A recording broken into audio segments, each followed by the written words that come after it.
On October 27, 1942, dawn broke over the South Pacific, 420 miles northeast of Guadalcanal. From the rail of the USS Northampton, Commander Edward P. Parker stood witness as the burning hulk of the USS Hornet slipped beneath the waves, taking with her 140 American sailors and the last operational fleet carrier in the Pacific. The fires from her ruptured fuel tanks turned the ocean into a mirror of flame for miles, illuminating the absolute catastrophe that had befallen American naval power. In his personal log, Parker wrote words that could have easily resulted in a court-martial for defeatism had they been discovered by his superiors. 4 carriers in 10 months. At this rate, we'll have nothing left by Christmas. Through the smoke and darkness, he had just watched the 4th American fleet carrier lost in a single year, following the Lexington at the Coral Sea on May 8th, the Yorktown at Midway on June 7th, and the Wasp off Guadalcanal on September 15th.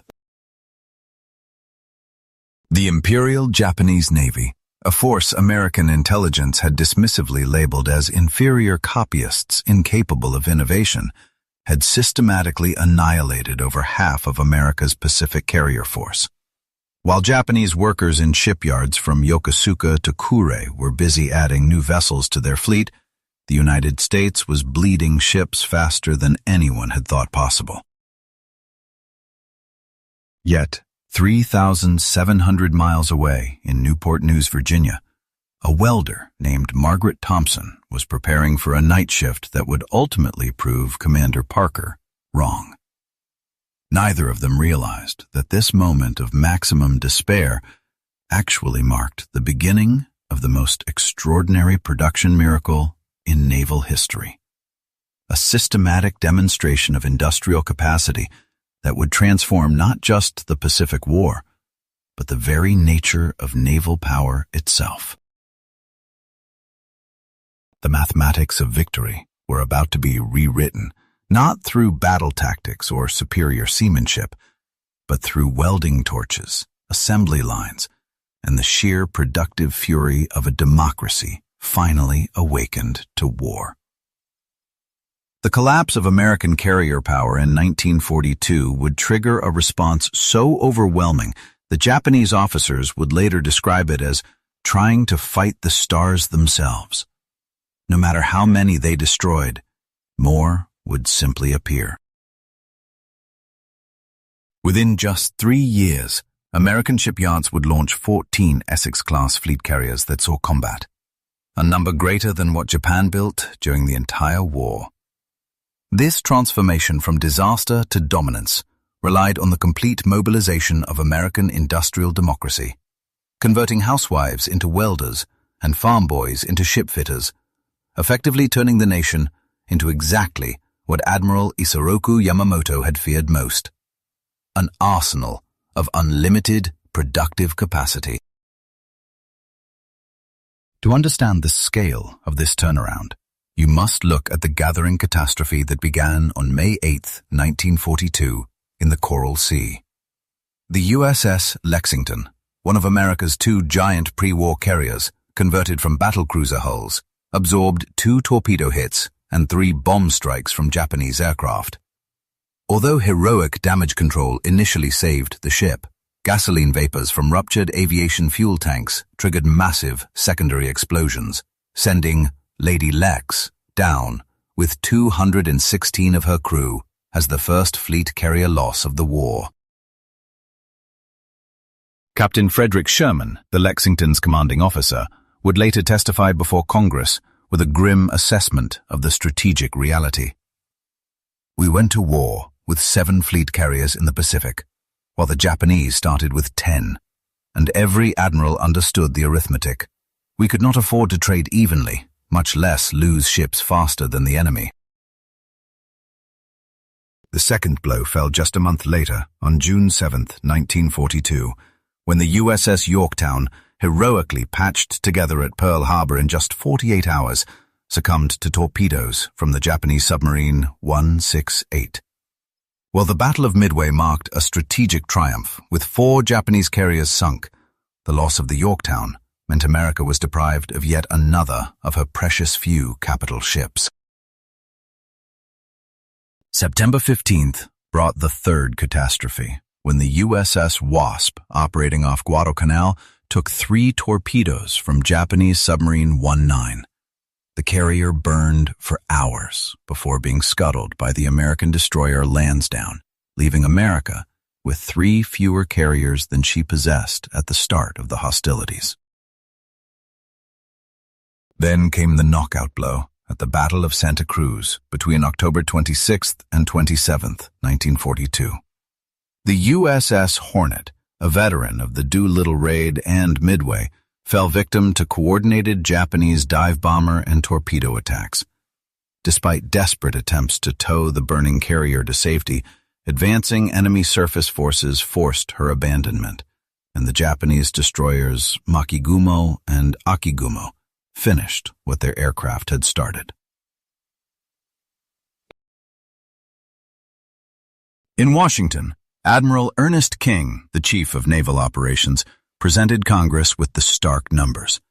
With only the Enterprise remaining operational against 10 Japanese carriers, simple mathematics suggested the war was already lost.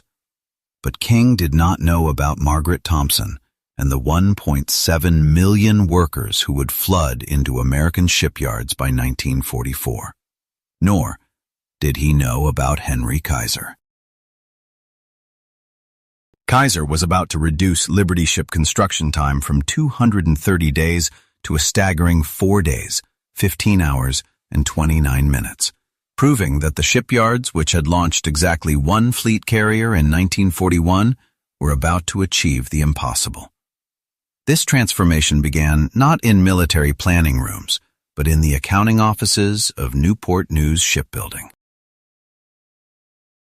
On December 8, 1941, just 1 day after Pearl Harbor, Yard Supervisor Clay Bedford called an emergency meeting with his foreman to announce a radical shift. Telling them to forget everything they knew about shipbuilding, he declared they were going to build carriers the way Ford built cars. A revolution that started with a simple observation from Helen Matthews, a former seamstress newly hired for the emergency expansion. While observing skilled laborers laboriously riveting hull plates, a question arose that would fundamentally alter ship construction. Why not sew the metal together like fabric, creating one continuous seam instead of relying on thousands of individual dots? Although a supervisor might have initially laughed at the comparison, the logic was undeniable. Transitioning from riveting to welding could slash assembly time by 75%. Crucially, this shift allowed the industry to move away from the years required to train master riveters, utilizing simpler skills that could be taught to a new workforce in a matter of days. This innovation triggered a true production explosion. By the summer of 1943, Essex-class carriers were rolling off the slipways at a pace that defied all previous comprehension. The USS Essex herself was laid down on April 28, 1941, and commissioned on December 31, 1942, completing the journey from keel laying to combat readiness in just 20 months. Yet, that remarkable speed was merely the beginning of the acceleration. At the Brooklyn Navy Yard, shipfitter First Class Giuseppe Diageo, a cousin of the famous baseball player, led a crew that developed a revolutionary technique for installing aircraft elevators. Instead of constructing them piece by piece inside the hull, they pre-assembled entire elevator platforms on shore and hoisted them into position with massive cranes, effectively saving 6 weeks of construction time for every carrier. Meanwhile, the techniques pioneered at Richmond by Henry Kaiser were rapidly spreading throughout the entire industry. The adoption of prefabrication meant the deck houses and other massive fixtures could be assembled in dedicated production areas, often built on their sides or upside down, to make the welding process both easier and structurally stronger. Tasks that had previously consumed the effort of 1,000 workers for a month could now be completed by just 200 workers in a single week. Consequently, the production numbers began to accumulate with frightening speed. The USS Yorktown, CV-10, was laid down on December 1, 1941, and commissioned on April 15, 1943. The USS Intrepid followed, laid down on that same December day, but commissioned on August 16, 1943. The momentum continued with the USS Hornet, CV-12, laid down August 3, 1942, and commissioned November 29, 1943, followed by the USS Franklin, which went from keel down on December 7, 1942, to commissioning on January 31, 1944.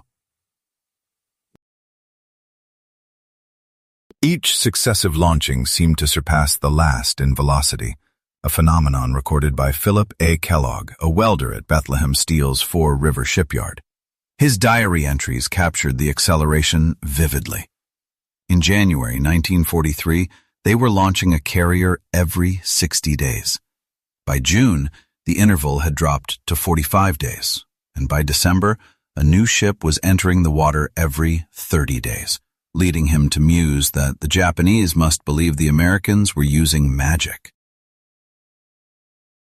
The true magic, however, was the human wave of a transformed workforce. By April 1943, 40% of the laborers in Kaiser's shipways and prefabrication facilities were women. At the Norfolk Naval Shipyard, Emma Rodriguez, a Mexican-American mother of 3 who had never held a tool larger than a sewing needle, evolved into the fastest riveter in the yard, capable of driving 30 perfect rivets in a single minute.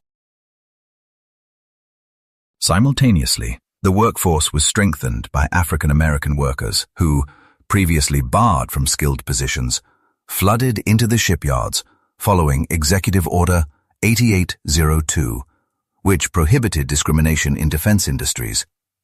James Washington, a former sharecropper from Alabama, became a master pipefitter at the Philadelphia Naval Shipyard, installing fuel lines on 5 successive carriers, finishing his task faster on each one than the last. These workers understood that they were not merely building ships. They were engaged in a desperate race against death itself.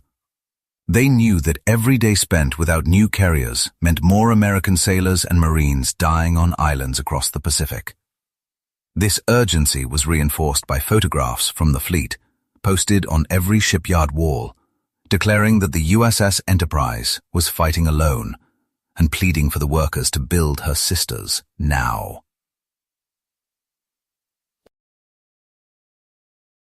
Speed was driven not only by human effort, but also by a technological revolution in modular construction.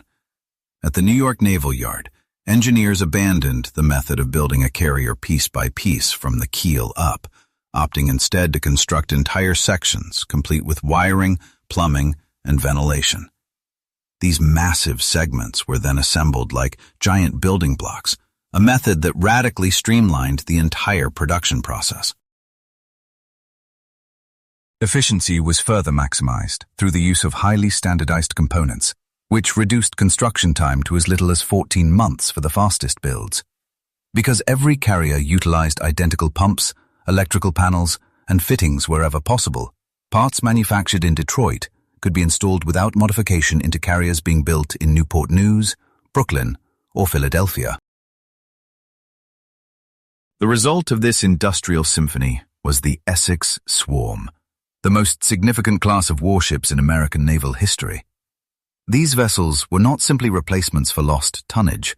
They were bigger, faster, and more capable than anything that had come before, displacing 27,100 tons, carrying 90 to 100 aircraft, and steaming at 33 knots, faster than most destroyers.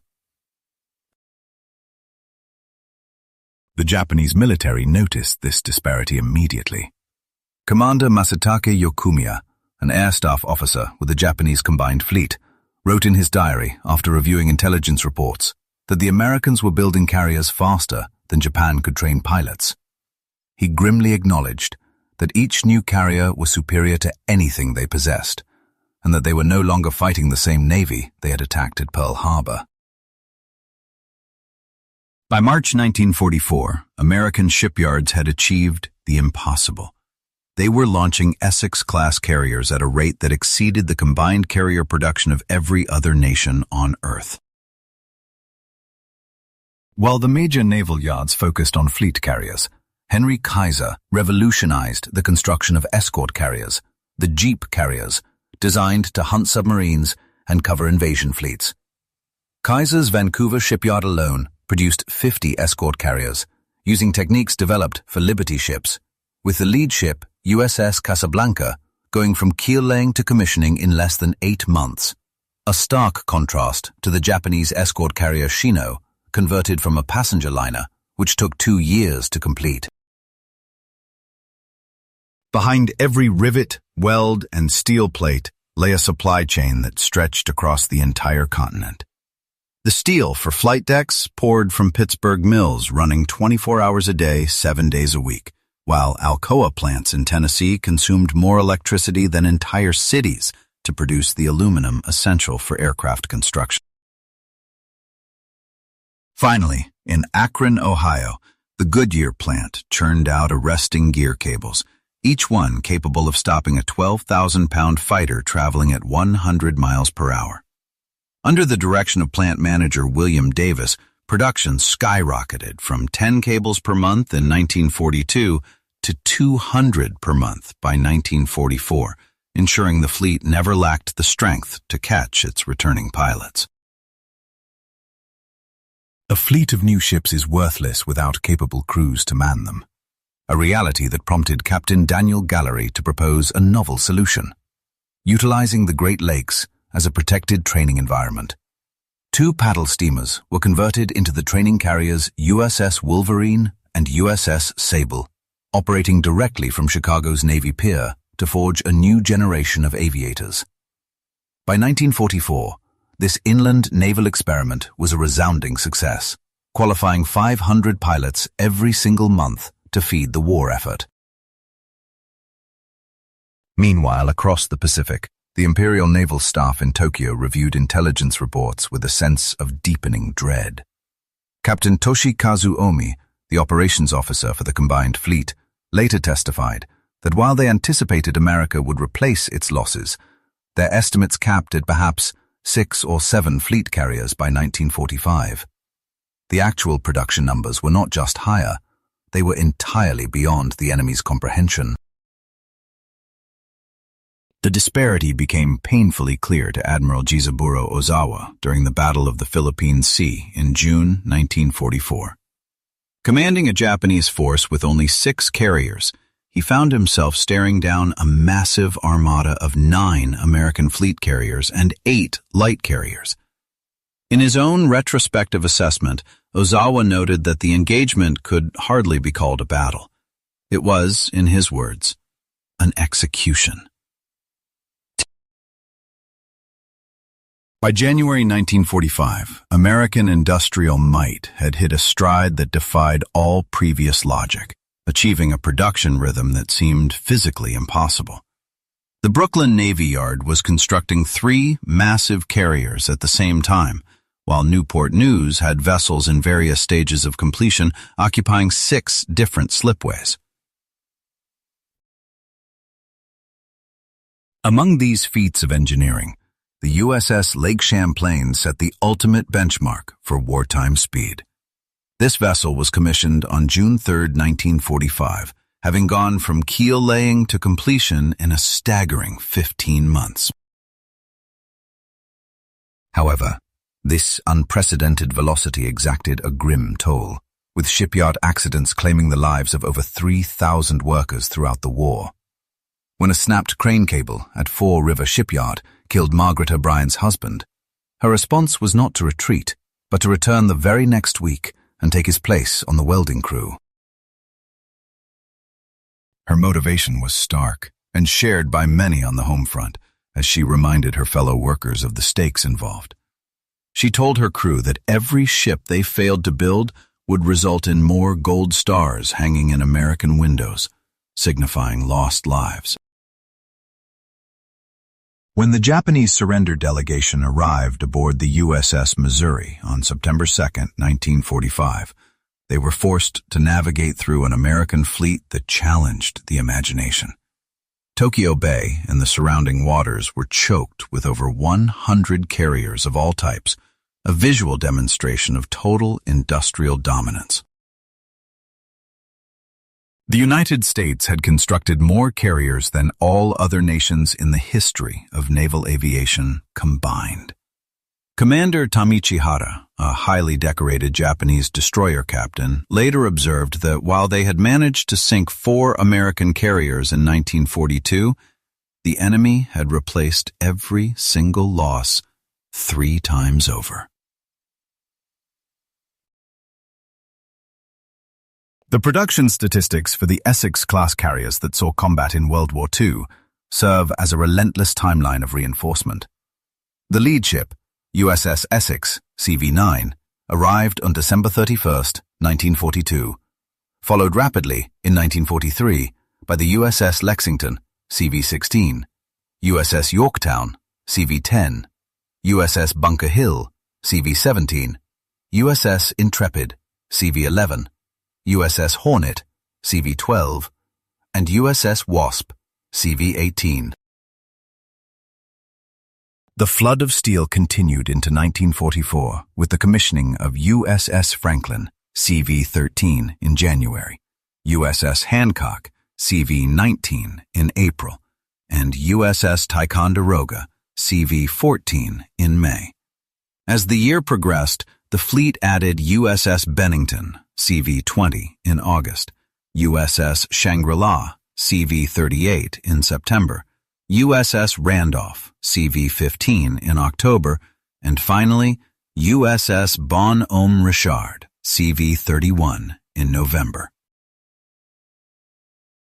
Several other massive carriers were commissioned just as the conflict concluded, including the USS Antietam in January 1945, the USS Boxer in April, and the USS Lake Champlain in June. It is important to note that this inventory does not even include the 9 Independence-class light carriers built on cruiser hulls, nor does it account for the more than 100 escort carriers produced within the same time frame.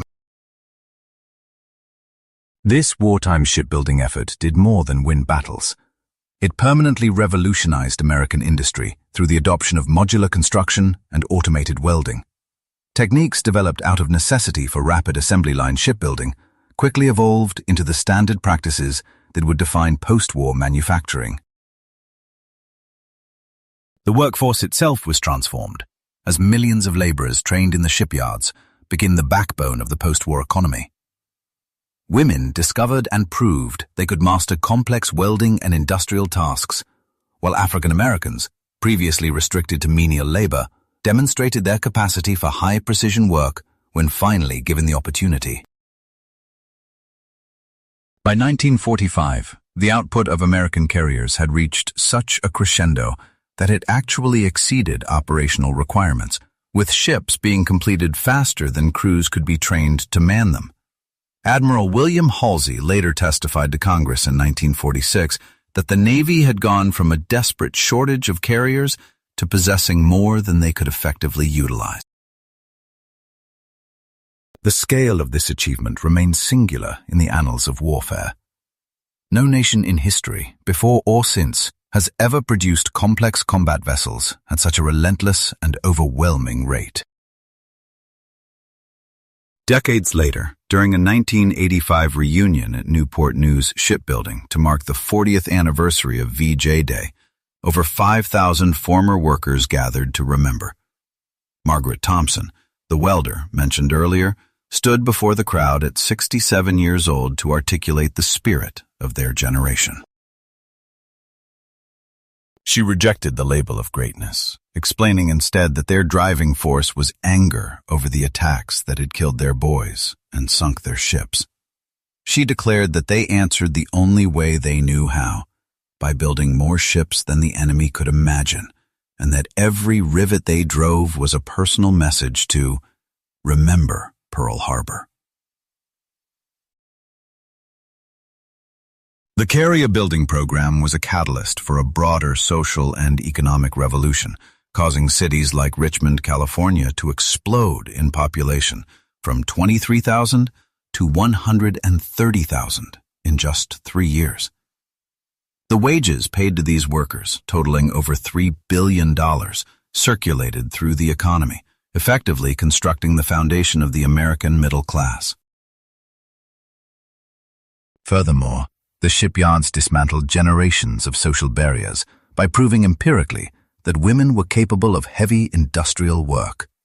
Simultaneously, the effort demonstrated that African Americans possessed the exact same technical skills as anyone else, provided they were granted equal access to the work.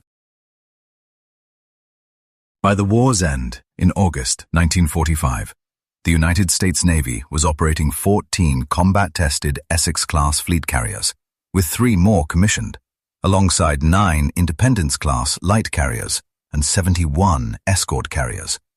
When adding the pre-war carriers still in service, the sheer tonnage of this force was overwhelming.